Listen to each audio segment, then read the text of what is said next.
Olá, família da Holândia, sejam todos muito bem-vindos. Estamos aqui gravando mais um podcast com uma convidada incrível. Júnior está aqui do meu lado, vai me acompanhar hoje nesse podcast maravilhoso com a nossa convidada, Tabata Country. Aê, muito obrigada, gente! Muito massa estar aqui com vocês, viu? Obrigada pelo convite. Pan, eu vou te matar porque você não está aqui hoje. Faltou a Pan, gente. Sim, amiga da Tabata, né? Fez o convite, mas infelizmente aconteceu o imprevisto. Faz Melzinha, parte, tá que faz tudo bem. parte, né? A gente tem bebê, sabe como é. Melhoras pra Melzinha, um beijo. Beijo, Pan, beijo, Mel. E a Tabata tá aqui para contar um pouquinho da história dela pra gente, falar sobre a questão inclusiva, que é tão importante, né? Nossa parceira, desde o nosso primeiro evento, tá com a gente. Então, seja muito bem-vinda, fica à vontade para se apresentar e falar um pouquinho dessa história pra gente. Ai, gente, olha, super obrigada pelo convite, é muito legal estar aqui mesmo. Bom, eu sou a Tabata Country, eu sou mãe do Francisco, de 7 anos, filha da Eliane, que já não tá mais aqui, esposa do Marcinho, que é músico, e eu sou uma pessoa com deficiência, eu sou cadeirante desde os 20 anos. Eu tô com 43, tá, gente? Sim, um pouquinho. Mas eu tenho mais tempo de cadeirante do que de andante. Então, são 23 anos rodando, 20 anos andando, 23 anos rodando. E eu sou atriz de formação, comecei no teatro e fiz alguns trabalhos em TV, o último foi na novela Travessia, né, há pouco tempo. E trabalho com inclusão de pessoas com deficiência no mercado de trabalho. Demais. Depois que a gente fala que tem um ciclo aí, né, eh, as pessoas com deficiência são excluídas em vários pilares, eh, várias estruturas que permeiam o ser humano, que é família, que é saúde, que é educação e trabalho. Então eu estou aqui na ponta do trabalho, então muita gente com deficiência que chega em idade de trabalhar, que está começando no mercado de trabalho, já foi excluído aí na educação, já foi excluído na saúde, muitas vezes pela própria família. Então muita gente chega no mercado de trabalho um pouco mais tarde, ou um pouco menos preparado, porque, Pela falta de né, oportunidade. total falta de oportunidade e esses fatores todos de exclusão. Então, faz parte do meu trabalho também, desenvolver os profissionais com deficiência que estão nos clientes que eu atendo. Bacana, que legal. Ô Tabata, a gente quando vem as famílias aqui com pessoas com filhos com síndrome de Down, a gente sempre começa perguntando assim: como que foi o diagnóstico?", né. E eu acho que para você, né, como que aconteceu, né, como você se tornou uma pessoa com deficiência, como foi esse primeiro momento para você ali né, quando você descobriu ali que não teria mais o movimento das pernas, conta um pouco pra gente como foi? Essa pergunta é boa, é importante a gente falar sobre isso, porque acho que, assim como nenhuma família espera, deseja, sonha em ter um filho com deficiência, ninguém eu não posso falar ninguém, porque tem algumas patologias, mas a maioria das pessoas não sonha em se tornar uma pessoa com deficiência. Acontece. E quando acontece, a gente vive um luto, né. As famílias, acho que o luto do filho idealizado, sem deficiência, e a gente que adquire o luto daquela perda, seja ela qual for. No meu caso, eu fiquei paraplégica. Eu estava numa viagem de réveillon, eu trabalhava em shopping, trabalhava desde os 15 anos. E eu era gerente de loja. E a gente pegou uma folga no dia 31 para voltar a trabalhar no dia 2, assim, era um bate e volta mesmo. Eu estava no banco de trás sem cinto e o carro que eu estava aquaplanou na pista, perdeu o controle, rodopiou. O motorista não tinha grandes experiências ao volante, então ele freou. Na hora que ele freou, as rodas travaram, a pista virou um sabonete, então o carro deslizou e caiu na ribanceira. Questão de segundos, assim, bem rápido mesmo. Eu não desmaiei, eu vi tudo. Então acho que só uma menina desmaiou, né.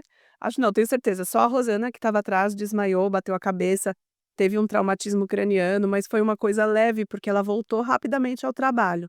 As 2 pessoas que estavam na frente, o menino e a menina, só ficaram com a marca do cinto. E eu que estava atrás, quebrei eu não tive nenhum arranhão externo, mas eu detonei minha coluna, porque eu quebrei a coluna na altura da 12ª vértebra torácica. Minha lesão foi T12, L1, L2. Eu quebrei, fraturei, luxei, enfim, Impacto fortíssimo. essas 3 vértebras. E na altura de T12 foi onde teve o esmagamento da medula espinhal, que passa dentro da nossa coluna vertebral, que leva as informações do cérebro Cérebro. para os nervos. E na hora que o carro parou, eu já não senti a perna. Eu lembro de falar assim: "Gente, tá tudo bem? Todo mundo bem?". "Ah, tô bem, tô bem". Eu falei: "Olha, eu tô bem, mas eu não tô sentindo a perna". Mas a Rosana desmaiou. E aí parou um carro ali na beira da pista e resolveu socorrer a gente. Me tiraram do carro de qualquer jeito. Isso certamente E não agravou a minha lesão. Me colocaram de bruço na terra, era uma terra vermelha, enfim. Eu fui socorrida num hospital com pouquíssimos recursos, eu não tinha plano de saúde na época, e era um hospital público no interior, Caçapava, na véspera de réveillon. Então, eu fiz já me colocaram uma sonda uretral para esvaziar a bexiga, porque eu já não tinha mais sensibilidade, e fizeram um raio-x nesse hospital. Mas para fazer tomografia, eu tive que pegar uma ambulância e ir para Taubaté. no interior de São Paulo, É. né? Para fazer ressonância magnética, eu tive que pegar uma ambulância e ir para São José dos Campos. Então eu fiz várias viagens naquele dia para fazer exames. E eu estava segurando a onda até minha mãe chegar. Quando a minha mãe chegou, eu desabei a chorar.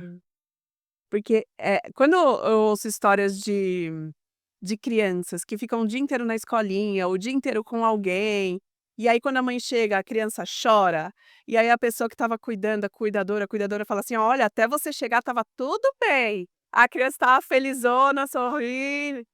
É muito real, quando a gente vai segurando os sentimentos. Eu acho que é a mesma coisa com a criança vai segurando a onda. Aquilo. Mas quando vê a mãe, o pai, é quem traz a segurança psicológica, onde a gente pode ser quem a gente é, onde a gente pode falar o que a gente está sentindo. Nossa, quando eu vi minha mãe, Desabou. desabei a chorar. E aí eu fiquei nesse hospital, eu fiz uma cirurgia, eu fiquei 4 dias na mesma posição, o que fez eu ter uma escara, que é uma lesão por pressão no cóccix. Só que ninguém tinha visto, porque eu fiquei 4 dias na mesma posição, com uma tração nos joelhos para descomprimir a coluna. Quando me viraram para fazer a cirurgia de coluna, tinha uma ferida ali, estava tudo preto, mas não mexeram, mexeram na coluna. Aí no meio da cirurgia da coluna, o titânio, a placa de titânio não serviu, tiveram que parar 1 hora a cirurgia, e aí colocaram platina, eh, essa platina se soltou no meio do caminho, começou a ficar um calombo nas minhas costas. Aí eu fiquei 4 meses nesse hospital internada para fechar a escara, porque quando debridou dava para ver o osso da coluna, era uma escara grau 4. E aí eu voltei para São Paulo, fui para o Hospital São Paulo, fiz uma cirurgia para fechar a escara. Nesse episódio no Hospital São Paulo, eh, eu me senti naquela cena do filme, eh, como chama o filme daquele médico que era super palhaço com os pacientes, que se importava, Patch Adams. Porque foi muito parecido, eu estava numa maca, no corredor esperando para fazer um exame, aí veio aquele grupo de médicos que são alunos com um professor, que cagou pra mim.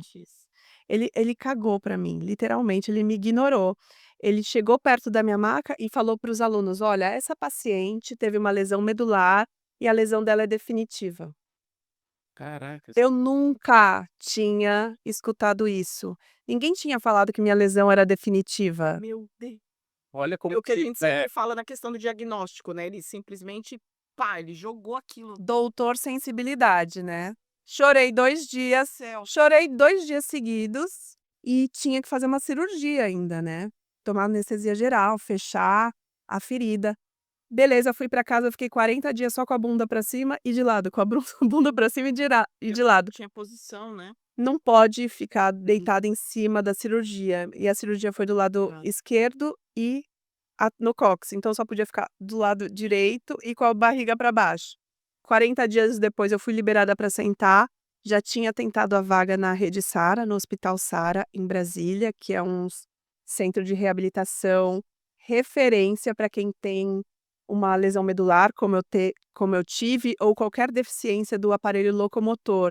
Às vezes é uma lesão cerebral, Herbert Viana foi para lá, por exemplo, por conta da lesão medular e da cerebral. O Joãozinho 30 foi para lá por causa da lesão cerebral.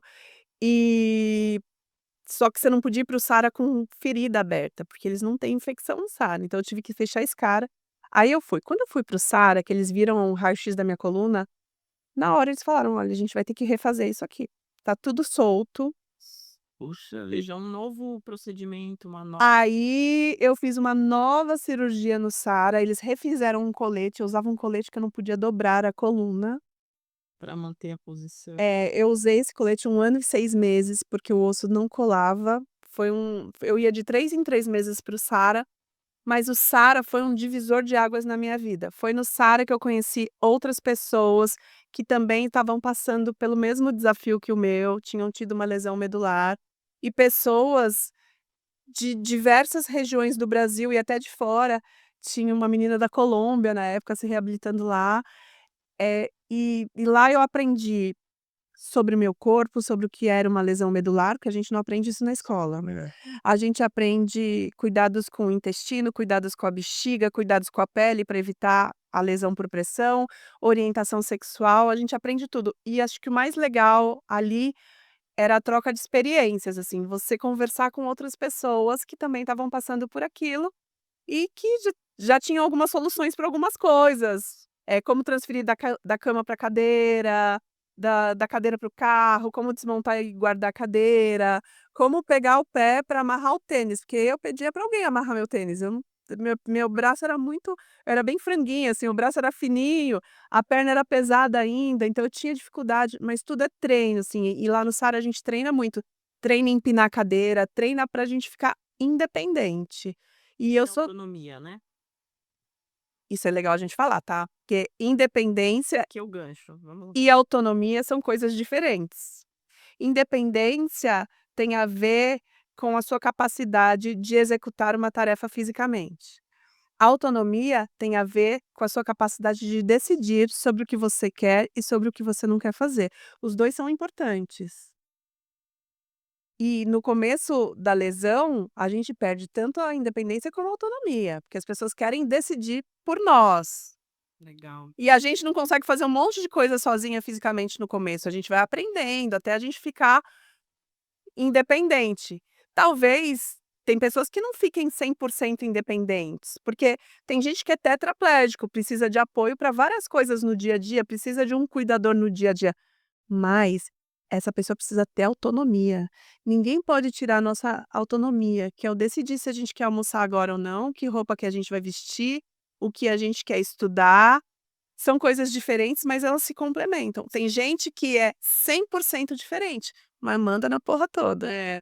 É a gente que manda, sabe, é a gente que decide sobre a nossa vida, a gente tem que ser dono e dona do nosso nariz, né.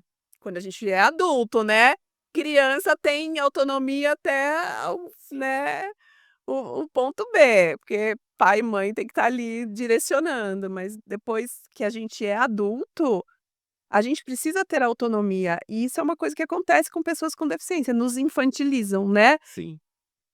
Então Super protege ou cria-se uma dependência que não é necessária, né, na maioria das vezes não é necessária, e tira justamente, como você falou, né, como se fosse roubado, né, o seu poder de decisão, de querer ir, de querer vir, de escolher o que fazer. Então é bacana, né, ouvir essa história, como ela falou, são coisas diferentes, mas que se complementam. Não, e assim, eu fazendo até um paralelo, né. Aí eu lembro que quando, a gente recebeu o diagnóstico, né, minha esposa e eu, logo naquele primeiro momento ali, assim, eu peguei e fui forte para dar, né, ali o suporte para ela. Aí no dia seguinte eu liguei para minha mãe e desabei, né. Minha mãe e meu pai, liguei para os 2, né, eles são separados, então eu liguei para um, depois o outro e desabei, né, então e aí outra coisa que você falou, que eu fiz um paralelo aqui, assim, foi, eh, quando a gente recebe diagnóstico, você não tem ali referências, né, e aí você começa a buscar referências, né, eu acho que foi você lá no hospital, né, e aí você começa a entender e ver realmente que você tem ali um mundo que, né, que vai te dar muitas oportunidades, né, e no caso para os nossos filhos e no seu para você. Nossa, que As referências são fundamentais, assim. Eu tive algumas referências ali no Sara, mas vejam, eu me acidentei há 23 anos, no túnel do tempo. Não existia rede social, não tinha internet, então eu não tinha nem computador em casa. As pessoas me levavam Tetris, revistinha, gibi, né, livros, mas eu não tinha contato com outras pessoas fora ali aquele grupo que estava se reabilitando no Sara. Hoje o cara ou a menina que se acidentam, levam um tiro ou tem uma lesão medular por algum motivo, eles pegam o celular, vão na internet, já encontram outra pessoa, Eles já são conectados, né, de alguma forma. sabem coisas que eu demorei para aprender, porque eu tinha dúvida se eu ia poder voltar a namorar, Foi um outro se eu contexto. ia poder voltar a estudar, se eu ia poder voltar a trabalhar, porque eu não via pessoas como eu, com a minha deficiência, namorando, estudando, trabalhando. E quando a gente não se vê, a gente acha que não é possível, né. Sim, sim. Cara, hoje o cara se reabilita, meses depois ele já tá na ativa, ele tá na academia, ele não vai só fazer fisioterapia, ele vai fazer musculação, ele vai fazer natação, Olha. né. Ele sabe que pode trabalhar, que empresas grandes têm leis de cotas que incentivam e tem vagas afirmativas e tem programas de inclusão estruturados, programas de inclusão que visam a carreira do profissional com deficiência, já sabe que pode trabalhar, já troca ideia com um com o outro sobre relacionamento, sobre vida sexual e acaba descobrindo que é possível, que é vida normal, com algumas adaptações ali, mas que é vida normal, né. Agora, cara, há 23 anos atrás era um pouquinho mais puxado, imagina 40, 50, 60, né. A gente tá evoluindo, né, gente. exatamente, a gente fala isso também para os nossos filhos, né, hoje eles têm referência e já melhorou muito, né, a parte de inclusão, diversidade. Antes não, antes a gente não tinha referência, né, hoje tipo, Não que não tenha que melhorar. exato, sim. Exato, mas a gente vê que melhorou muito já para eles, hoje é muito mais fácil, quando eles estiverem maior vai ser mais ainda, Com certeza. mas com certeza ainda tem. Esse podcast aqui é demais, porque leva informação para as famílias e para as pessoas com deficiência intelectual, É. né. Então, cara, é isso, a gente precisa buscar, e hoje em dia o acesso é mais fácil à informação, pelo menos esse. Sim. No meu caso, que tenho uma deficiência física, a questão de acessibilidade arquitetônica é a que mais impacta. Eu ia Não tanto, tem outra que impacta mais, que é a atitudinal. Eu acho que a acessibilidade, as barreiras atitudinais impactam mais do que as barreiras arquitetônicas. E olha que as arquitetônicas são muitas, São né. muitas, né. São muitas, são muitas. Como pode uma planta sair do papel sem acessibilidade em 2024? Exato, não Não poderia. poderia, Não cabe. Acessibilidade é lei desde o ano 2000, E faz ainda 24 anos que acessibilidade é lei. e ainda Não tem fiscalização da acessibilidade. e aí é bo aproveitar para a gente continuar o papo depois de todo esse processo, né, que você passou pela reabilitação, teve aquele diagnóstico, né, ali, que te impactou e que você teve que trabalhar. Acredito que sua mãe foi a sua seu pilar ali, sua estrutura.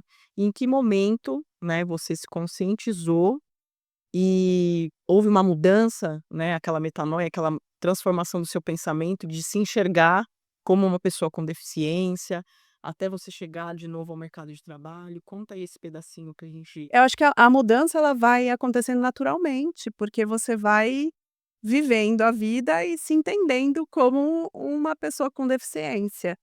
E, sem dúvida, as amizades e as pessoas que eu conheci me fortaleceram bastante. Mas quando a gente sai do centro de reabilitação e vai para casa, é você por você, né. Encarar o mundão, né. É você saindo de Você. casa, encarando o mundo, encarando as pessoas. O Sara fazia uma coisa interessante que era levar, sim, 10, 20 pacientes, todos de uma vez para um shopping, para um churrasco no parque, para um campeonato de tênis em cadeira de rodas, para a gente encarar a sociedade, porque o fato de encarar a sociedade, Era difícil. olhar para as pessoas, é bem desafiador no começo, né. Você tá em outro parâmetro, antes eu estava em pé, agora eu tô sentada, eu começo a olhar as pessoas de baixo para cima e as pessoas me olham de cima para baixo, às vezes fazem aquela cara sabe, de dó, Hum. aí dá uma raiva. Então é uma busca, assim, muita coisa aconteceu. Minha mãe, de fato, foi uma grande parceira. Minha mãe sempre falou: "Vai pra vida, vai viver". E eu sou muito movida por um inconformismo, assim, de que a sociedade naquele tempo, e ainda hoje, né, eh, muitas vezes não olha a pessoa com deficiência como uma pessoa capaz de gerir a sua vida, como uma pessoa comum, não tem o olhar da naturalidade, ainda era o olhar do espanto, e isso me incomodava demais. Então, eu assistia muito MTV, adorava.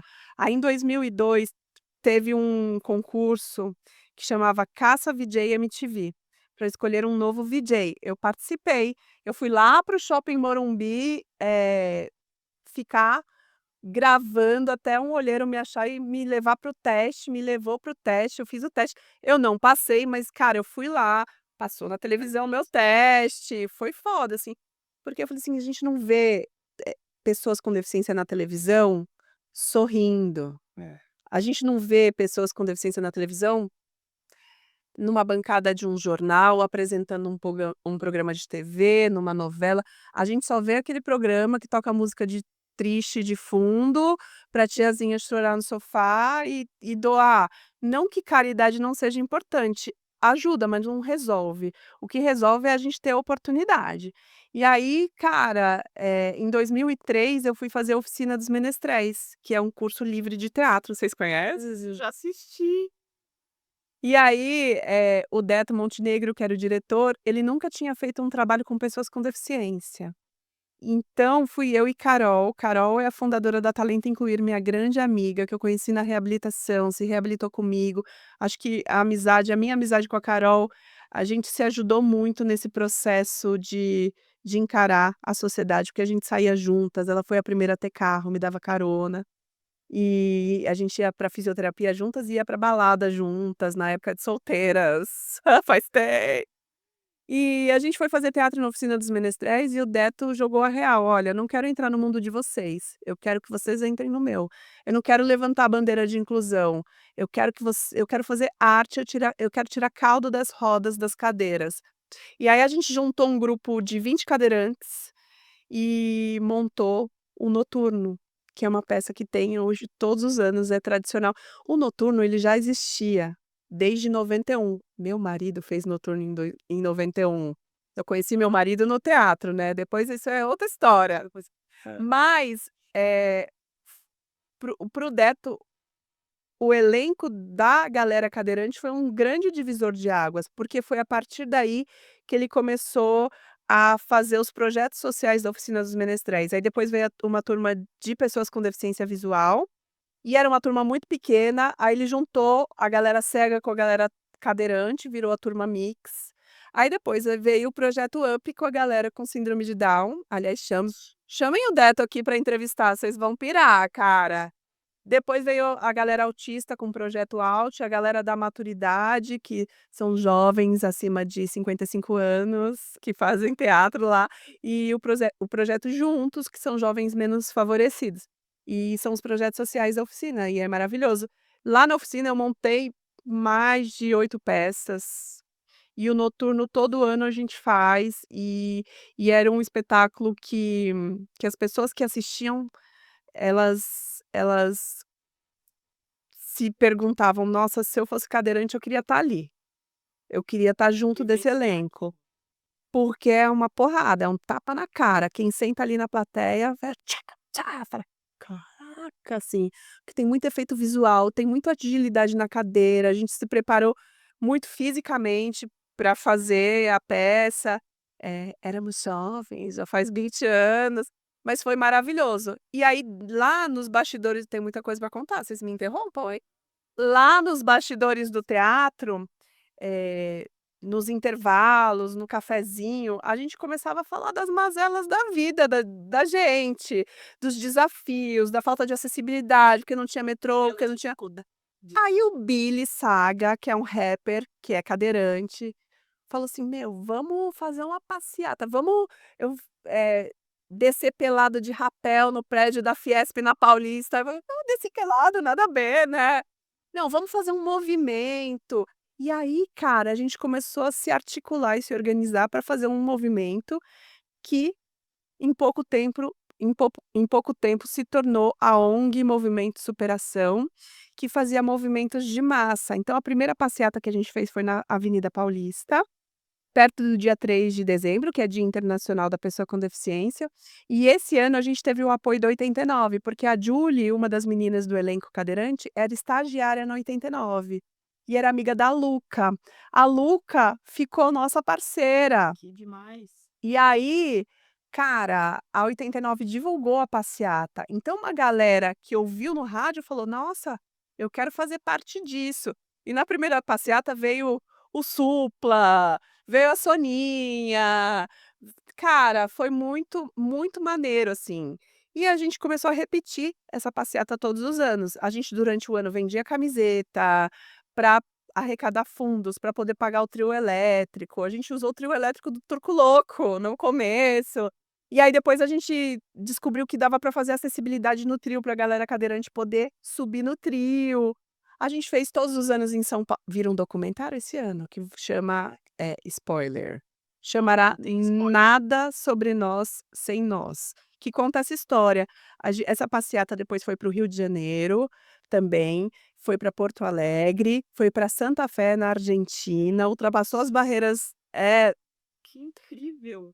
Foi incrível, assim. E em 2015 e 2016 a gente parou de fazer passeatas. Era um ano que porque era um point, todo mundo esperava o ano inteiro para se encontrar na passeata do Movimento Inspiração.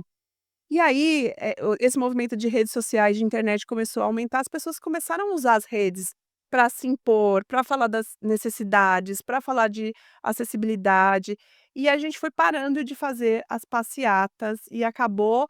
O Billy ainda fez um movimento chamado Calçada Não É Muro, ou Calçada é Muro, na verdade, onde ele convidava grafiteiros para fazer grafites no meio-fio, e a câmera pegava o meio-fio, parecia um muro. Porque quando um cadeirante vai atravessar a rua e do outro lado não tem rampa, Pois. calçada é muro. E é isso, cara. E aí, esse movimento me fez enxergar que o nosso corpo é político, que onde a gente está, a gente pode transformar.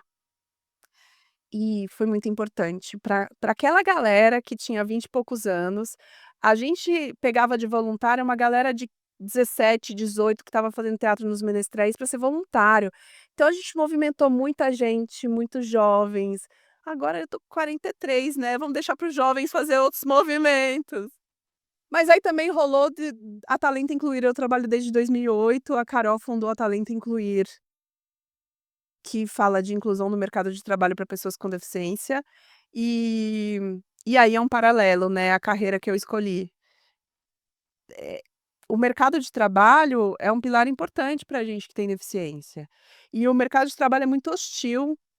Ele não contrata cadeirante porque não anda, cego porque não escuta, surdo porque não escuta, cego porque não enxerga, pessoa com deficiência intelectual porque tem deficiência intelectual, autista porque é autista, ou seja, não nos queriam. A lei de cotas, ela é uma lei importante para que a gente tenha direito ao trabalho, não é caridade, é direito. Só que muitas empresas não sabiam fazer, então E tem muitos que ainda não sabem, né? É. cada empresa está num momento, num nível de maturidade. Tem aquelas que não sabem fazer, tem aquelas que não querem aprender a fazer, tem aquelas que já ralaram bastante, já erraram muito, E já sabe como, né? estão em outro momento. Tem aquelas que já evoluíram, mas às vezes é uma pessoa que leva nas costas, que sai da empresa e ela regride. É tanta coisa, sabe? Só vale Mas o mercado de trabalho para mim foi isso, assim, eu demorei 4 anos para voltar para o mercado de trabalho. 4 anos é muito tempo para quem já trabalhava, e eu fui fazer feiras e eventos para a marca de cadeira de rodas que eu usava, numa Reatec, que é uma feira de reabilitação e tecnologia, que acontecia todos os anos, agora acho que é de 2 em 2 anos. Só que é uma feira voltada para pessoa com deficiência que não tinha pessoas com deficiência trabalhando. As pessoas iam visitar. Ou seja, 2004, gente, 20 anos atrás. As pessoas iam visitar, ver ali tem produtos e serviços. É o único lugar que tem, por exemplo, hoje tem outra feira que chama Mobility Show, que também tem isso, mas naquela época só era a Reatec. É o único lugar que você pode fazer test drive. Uhum. Porque quando você vai ver um carro para comprar, você não testa, porque não tem adaptação. E cada pessoa com cada tipo de deficiência precisa de uma adaptação diferente. E na Reatec tinha adaptação para gente, para pessoa amputada, para pessoa tetraplégica, para pessoa paraplégica, para pessoa com nanismo, e todas as montadoras estão lá, a gente consegue testar, mas só o cliente com deficiência ia. Não tinha gente trabalhando. E aí eu fui fazer feiras e eventos para a marca de cadeira de rodas que eu usava, o povo vinha me perguntar não, eles afirmavam. Era assim, falava assim: "Você não é cadeirante, né? Olha só. Você tá sentada aí para vender a cadeira". Como Falava assim? falava: "Mas alguém faz isso? Pelo amor de Deus, alguém finge ser cadeirante para". Não, não é isso, é porque não era comum a gente ver pessoas com deficiência na linha de frente, atendendo o cliente. Hoje você vai nessa feira, o que mais tem é gente com deficiência trabalhando. Eu cuidei durante muitos anos de selecionar pessoas com deficiência para trabalhar nos estandes, que as pessoas começaram a me ligar: "Você já trabalhou, você conhece mais alguém?". Cara, e aí Uma porta aí. eu fiz parceria com uma amiga minha que tinha uma agência e a gente começou a entregar gente com deficiência nas feiras. Legal. Foi muito massa, assim.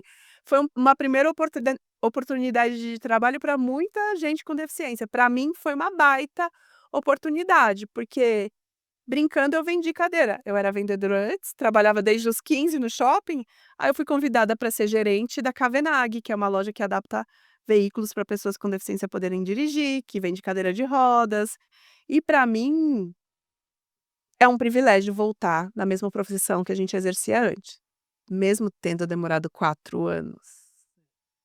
Mas, para mim foi sensacional, porque eu percebi que eu sabia fazer aquilo, não era a deficiência que me dizia o que eu podia fazer ou não. E aí a primeira coisa que eu fiz foi voltar a dirigir, que, poder ir e vir, não tinha busão acessível naquela época não, gente, era carona e era táxi, não tinha nem carro por aplicativo, era táxi mesmo, que era era muito Você já tinha tirado caro. a habilitação? Com 18 você tinha tirado? Eu ti Com 18 não, Hã. foi com 19, tudo bem, né, quase a mesma coisa. Aham. 3 meses antes de eu sofrer o acidente. Eu fiz 20 anos em setembro, tinha acabado de tirar a habilitação. Eu sonhava que eu estava dirigindo uma Brasília azul, porque eu passei na terceira, eu reprovei 2 vezes. Então eu sonhava comigo dirigindo. Aí eu tive que fazer autoescola de novo, para aprender a dirigir carro adaptado, tive que fazer teste psicotécnico de novo, mas daí eu passei de primeira. Aham. Porque eu fiz o teste com carro automático, não morre, foi Sim. mais fácil. Eu só tive que pegar a manha, porque para acelerar você puxa, para frear você empurra, é uma alavanca que tem do lado esquerdo do volante. Ah, é assim? É. Ele é adaptado então tudo no É, mas tá conectado com o pedal, você pode dirigir meu carro e Ah, você dirige ele com o existe o pé. pedal, ele existe o pedal, só que você tem aqui na Tem borboleta, um como se fosse uma borboleta. conector, é uma alavanca que você puxa para acelerar, que você empurra para frear. Tem outras tem uns que abaixa para acelerar. E aí dá um nó na cabeça quando você tá muito tempo com o tipo. Tem um pomo giratório, que é para você não precisar largar o acelerador para fazer a baliza com uma mão só, e se o carro for automático ajuda. Meu primeiro carro era mecânico, não tinha direção hidráulica, aquele vidro de manivela que você abre, sem ar-condicionado, que eu suava lá dentro, mas era meu, e foi um baita grito de liberdade. Nossa, uma baita conquista. E a segunda coisa que eu fiz quando eu voltei a trabalhar foi voltar a estudar. E eu não sei onde eu estava com a cabeça que eu fui estudar teatro. é isso, É. tá, onde é que entrou a questão artística na sua vida? Porque o Menestréis eu conheço, eu já e até a gente tem pessoas que a gente conheceu, né, que a Pamela também fez, né, o curso de teatro, participou, que a gente tem amizade em comum. E aí é isso que eu queria saber, como é que você entrou pra carreira artística? Como é que você se tornou atriz? Já era um sonho, um desejo? Não era um sonho até eu fazer a oficina dos menestréis e me apaixonar.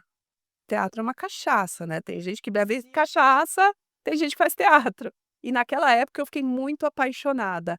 Eu passava os finais de semana dentro do teatro, fazendo aula, assistindo tudo quanto é peça. E aí cara, primeiro eu fui fazer, circo e dança na academia Suzy Bianchi, Aí eu fui fazer musical para teatro no Senac, aí eu fui fazer escola de atores do Wolf Maia, e aí foi que eu conheci a Pamela, a gente fez juntas o curso do Wolf Maia, a gente fazia aulas de TV juntas, aulas de teatro juntas, eu fui na casa dela ensaiar, foi aí que a gente ficou amigas. Acho que tem Exato. a você não fala que tem um curta que o Deto foi o diretor, acho que dela, não é?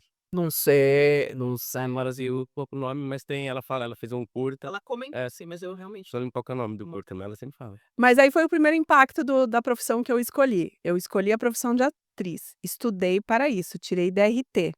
Os meus amigos atores faziam muito mais testes do que eu, consequentemente pegavam muito mais trabalhos do que eu. Fiquei pobre, né, porque aí eu larguei a loja para fazer teatro, para ser atriz, vendi almoço para comprar a janta. Cara, e aí eu falei assim: "Eu não acredito que eu tô sendo excluída da profissão que eu escolhi por causa da minha deficiência". Esse era o meu olhar na época. Agora eu sei que, na verdade, eu não foi uma questão de acessibilidade atitudinal. Eu não fui excluída por conta da minha deficiência, eu fui excluída por conta da falta de mentalidade inclusiva das pessoas. Porque a minha deficiência não me impede de fazer nada, o que me impede de fazer as coisas são as barreiras, a minha deficiência não. E aí que eu fiz, comecei a mandar meus materiais para os castings sem falar que eu tinha deficiência. Aí eu era chamada para fazer o teste. Mas aí não sustentava essa omissão, né, eu chegava de cadeira, geralmente as produtoras não tinham acessibilidade, aí me carregavam a escada acima, mas se não fosse assim eu não fazia o teste, Não tinha nem como participar, né. pelo menos eu tinha a oportunidade de fazer o processo do teste, para quem sabe eu pegar o trabalho, Legal. e muitas vezes eu não pegava. Né, mas eu já estava lá, fazer o quê? Tem que fazer, né. Exatamente. Cara, isso me irritava tanto, porque, pessoas com deficiência estão na vida como qualquer outra pessoa. Nossa.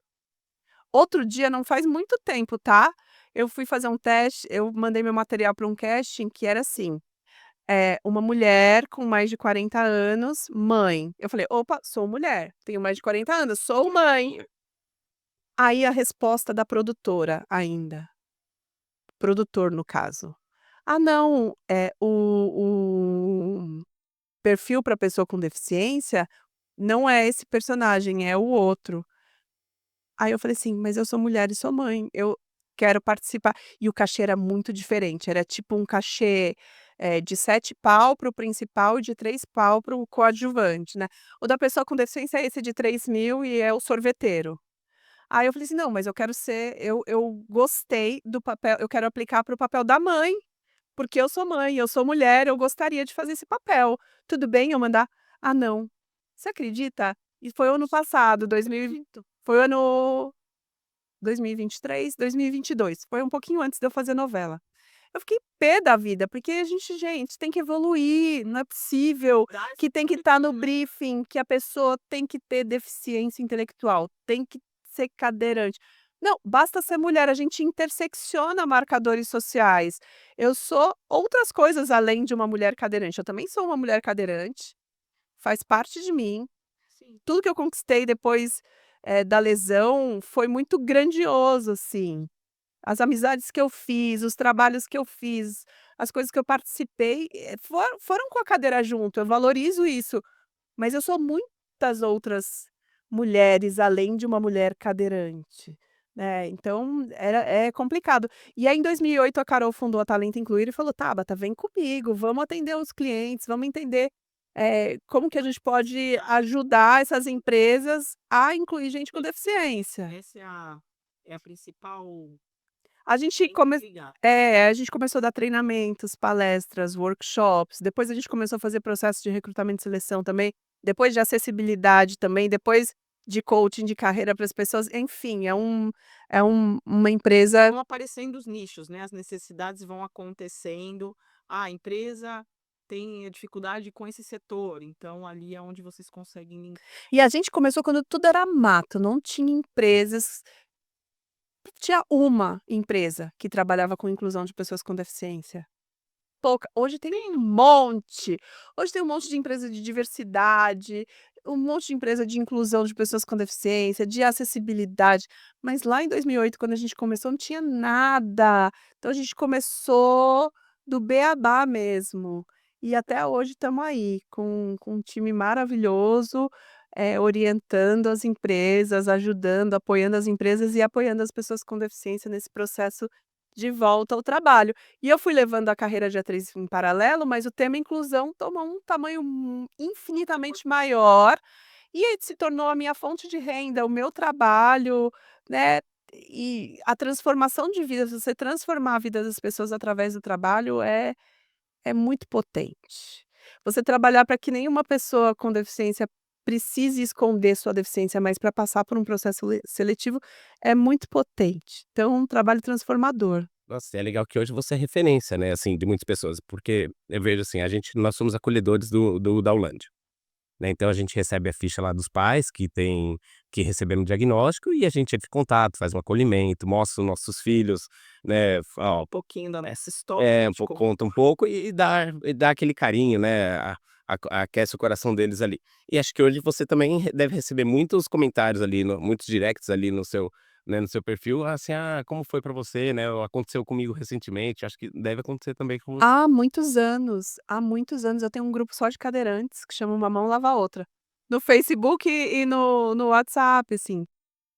Gente em começo de lesão, que ainda não sabe nada, que tá a fim de aprender, chega junto. E aí eu vou colocando outras pessoas, porque nem sempre eu tenho tempo de acolher, mas aí outras pessoas vão acolhendo, e aí se formou uma rede, isso é muito legal, né. Muito são as referências, né, que a gente sempre fala, né, importante dentro da questão inclusiva, né, as pessoas se levantarem para ser a referência dentro da sua condição, seja ela pela deficiência, ser uma pessoa com deficiência física ou ser uma pessoa com deficiência intelectual, ela se levantar, né, porque é esse acolhimento, né, que vai levar essa informação, que é isso que a gente quer mostrar para as pessoas, né, que por mais que existam as questões de dificuldade, no seu caso com acessibilidade, independente do que seja, né, mas que dá para acontecer, dá para fazer, a gente só precisa querer.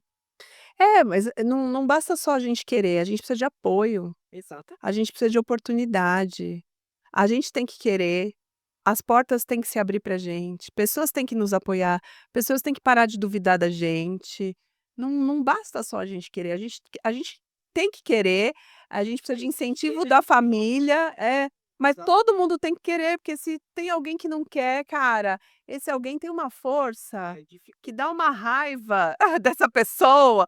Mas quer ver uma coisa desse lance de referência? Quando eu estava grávida, uma menina de 40, eu engravidei aos 35 anos, o Francisco nasceu quando eu tinha 36. Eu já era cadeirante há 16 anos. E eu lembro que uma menina me mandou uma mensagem direta no Facebook. E ela falava assim: "Nossa, você é muito corajosa". "Mas corajosa por quê?". "Ah, porque você tá grávida". Eu falei assim: "Não, é é porque eu fiquei afim de ficar grávida, mas por que que você acha que eu fui Porque você quer corajosa?". ser mãe. Agora eu sei que eu fui corajosa, tá, porque ter filho nesse mundo não é fácil. Mas, ela falou assim: "Olha, eu tenho 40 anos e eu levei um tiro", não sei se foi um tiro aos 14, ela adquiriu a deficiência muito cedo. E os pais prenderam ela, assim, no sentido de não deixar ela sair para o mundo. Ela fez escola, ela até fez faculdade de direito, mas ela não atua, ela trabalha vendendo produtos da casa dela. Ela não foi para a vida, e ela nunca tinha tido um relacionamento amoroso, um relacionamento sexual com 40 anos, gente. A pessoa gente, é ser humano, isso na pirâmide de Maslow são as necessidades fisiológicas: comer, se alimentar, beber água e fazer sexo, Também. se relacionar. Todo ser humano tem essa necessidade, ela precisa ser suprida, e ninguém tem o direito de tirar isso dela. E eu lembro que eu estava no final da gravidez, eu já estava com os hormônios a mil, e aí eu fui chamada para fazer um programa que chamava SOS Mãe, da Ana Hickman. E aí eles queriam ir lá em casa gravar, e eu já tinha falado: "Ai, não quero gente, eu não quero. Gravidez Ai, eu tô estressada, não quero, eu quero me concentrar para o parto, eu quero que meu filho", sabe. Aí eu gravei esse programa por causa dessa menina, você acredita?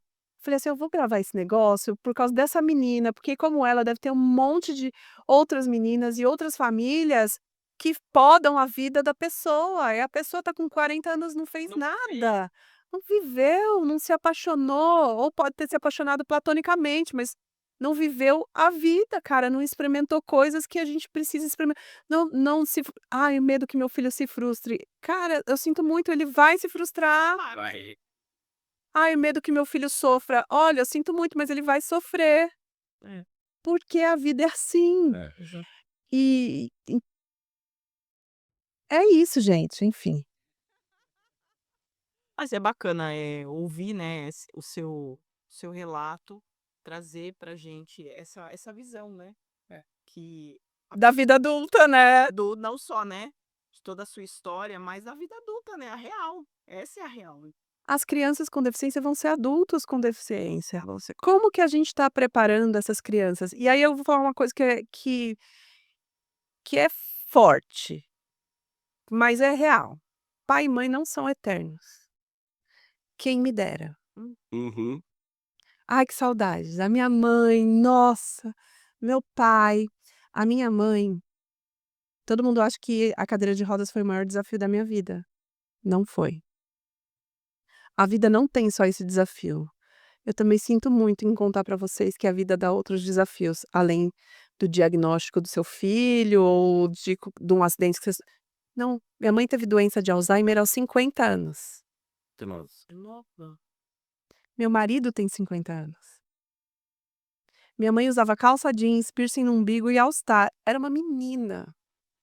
Quando começou a repetir a mesma história, quando começou a se perder na rua, a esquecer as coisas, a não fazer mais feijão. Mãe, você não faz mais feijão. Ela adorava feijão. Ah, não gosto mais de feijão. Ela esqueceu como se faz feijão. O processo da doença da minha mãe, que é uma doença degenerativa, que faz não é só esquecimento, é mudança de comportamento, é convulsão que tem, é tanta Fisiológico. tudo, tudo, até ela parar de andar, de falar, de se alimentar sozinha. Você esquece que você tem que se alimentar, esquece que você tem que ir no banheiro, né. Esquece que almoçou, almoça 3 vezes, põe coisa na boca que não é outro dia, faz um tempo já que minha mãe faleceu em 2019, ela colocou um parafuso na boca e começou a mastigar, ia quebrar o dente dela e falava: "Marcinho, o que a gente faz?" Ele: "Espera aí", tampou o nariz dela, ela abriu a boca, eu catei o parafuso. E a gente foi criando cara, eu fui cuidadora da minha mãe, eu tive a rede de apoio que eu tive foi um centro de convivência que eu consegui pagar com o salário dela, então ela pagava. Então eu deixava meu filho na escola e minha mãe no centro de convivência. Ela tomava café da manhã, almoçava, lanchava lá. E eu pedia para eles me ajudarem com banho, então ela vinha cheirosinha. No final à noite, pegava o meu filho na escola, minha mãe no centro de convivência e ia para casa. E de final de semana era tudo comigo, cara. Então era nossa, Grande. e eu que levava no médico, eu que levava eu levava no hospital, o povo vinha me atender, porque eu sou cadeirante, né, o povo achava que eu era paciente. E minha mãe muito nova, eu falava: ela tem Alzheimer, ela não pode não, então fala pra ela ir sozinha". "Não, ela tem Alzheimer, ela não pode sozinha, ela vai não sabe o que falar, ela vai se" Sim. cara, e foi muito duro, assim, esse processo foi muito doloroso, porque a gente vive um luto diário, você vai perdendo todo dia um pouquinho da pessoa. É muito triste. Que é uma perda diária, assim. É muito triste, cara. E quando minha mãe foi embora, foi um misto, assim, que bom mãe que você parou de sofrer, mas ao mesmo tempo, ai que saudade do cheiro, sabe, do toque. Só que minha mãe, ela criou uma filha para ser independente e dona do seu nariz, para ter autonomia, para decidir sobre a vida, então ela fez um ótimo trabalho. E eu agradeço todos os dias por ter tido a minha mãe, Dona Eliane, como minha mãe, assim, foda. E esse ano foi meu pai. Bem recente. É. E a vida continua. E se o pai e a mãe forem embora e a gente não estiver preparados para o mundo, o que que vai ser da gente, cara? Exato. A gente acabou de fazer uma entrevista e o pai falou isso, né. A gente não vai viver para sempre, né. Então a gente, né, dá autonomia, né, que para que o nosso filho faça tudo sozinho. E até outra coisa, né, assim, além de autonomia, o que que eles fizeram? Eles decidiram ter outro filho para que se precisasse, né, cuidar do irmão. Pra estar com o irmão. Mas eu acho que é isso, né, dá autonomia, deixa ele, né, tomar as atitudes, deixa ele ter a liberdade de querer escolher o que ele quer fazer. Acredita no projeto de vida dele, né, e Isso me É. fez também lembrar que, como o diagnóstico da Marina foi pós-parto, eh, eu falo que assim, não que eu tenha negado, nunca, eu entendi, mesmo tendo sido da forma como foi, muito difícil, porque foi assim como você, ela simplesmente chegou, né, a médica de plantão jogou o diagnóstico, virou as costas e foi embora. Ok, eu entendi, né, mas a preocupação da saúde tudo, e o pai dela, da Marina, da minha filha, ele soube só no outro dia. Porque aí sim eles foram preparar, né, o psicólogo para falar, eu ainda perguntei pra médica depois que nos atendeu, falou: "Ah, que vocês vão conversar com o psicólogo", eu falei: "Mas psicólogo agora? Pra quê?". "Preciso", eu falei: "Eu não preciso mais, agora eu já sei que a minha filha tem síndrome de Down, eu entendi, eu quero conversar com o médico para entender a questão da saúde e tá tudo certo". E aí quando ele ouviu, assim, o pai da minha filha, ele justamente foi aquele choque, e ele falou assim: "Não, mas se eu morrer, quem vai cuidar da minha filha?". Eu falei: "Opa, espera aí, a Marina, ela vai ser criada para ter autonomia, para ela dentro das limitações, sejam qual for, da dificuldade que todo mundo vai enfrentar, mas a Marina vai caminhar sozinha". Eu falei pra ele. Ele: "Ah, mas, isso é". Respira, calma, respira, porque mas cada um recebe de uma forma, então tem de fato esse processo. Eu falei: "Calma, então o que a gente precisa fazer? Preparar eles, entendeu? Acompanhar o processo individual de cada um, a sua necessidade, mas que eles tenham a consciência de que eles podem". E essa rede de apoio que a gente vem formando, né, de estar junto, de ter outros amigos com a sua mesma deficiência, porque isso é incrível, é muito potente, a gente se empodera em grupo. Exatamente. Quando a gente é sozinho, parece que a gente é o único pobre coitado da face da terra, a gente se sente assim, né. Cara, a gente não é pobre coitado, a gente, tem muita potência, e os grupos eles se fortalecem, né. De verdade, esses amigos que eu fiz no Sara, as amizades que eu fiz no Sara, na oficina dos menestréis, no movimento de superação, me fortalecem.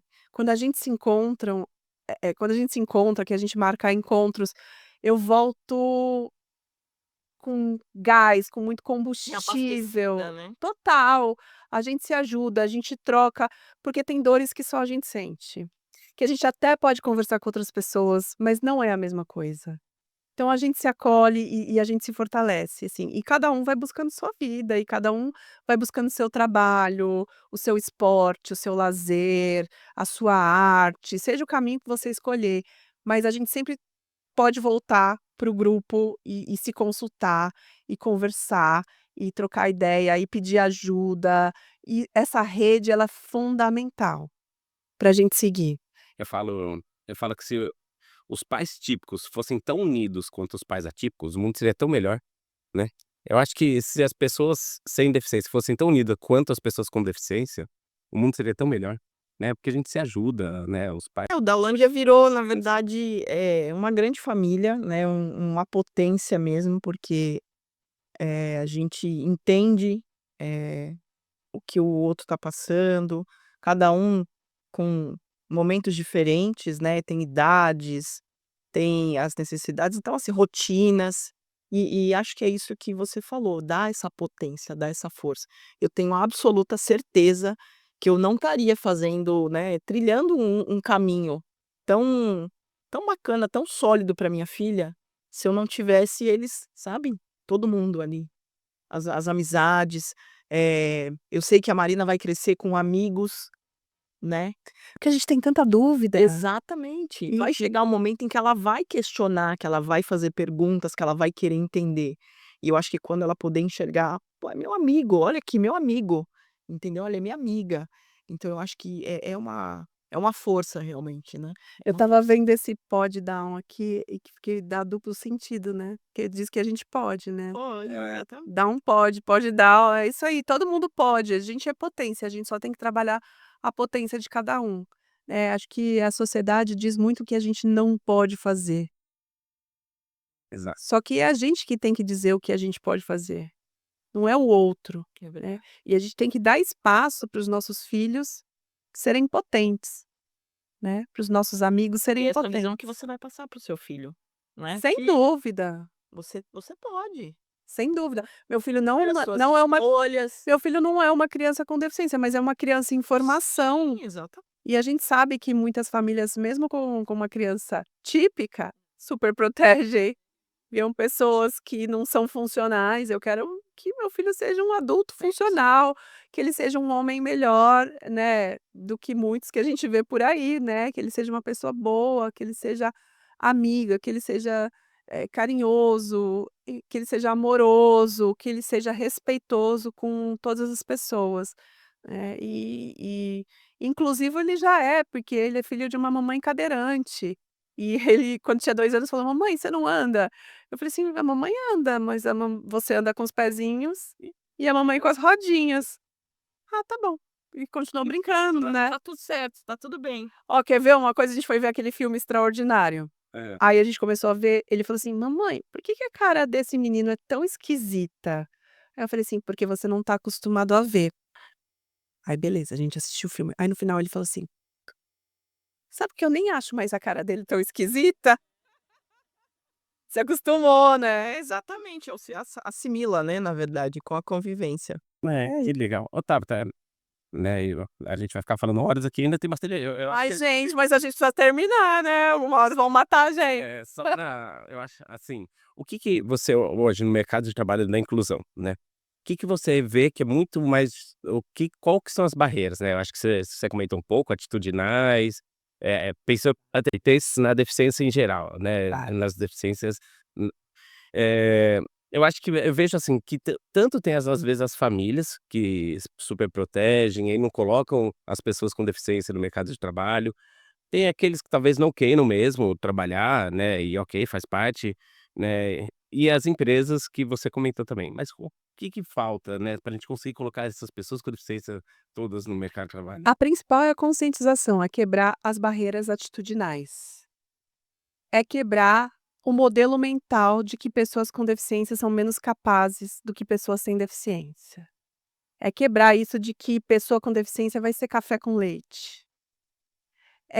É uma questão de quebrar a barreira atitudinal. Essa é a primeira barreira, porque se a gente quebrar a barreira de atitude, a gente quebra todas as outras. A arquitetônica, a gente porque aí você entende a necessidade de se construir um banheiro acessível, uma rampa, né, um mobiliário que a pessoa entre com cadeira.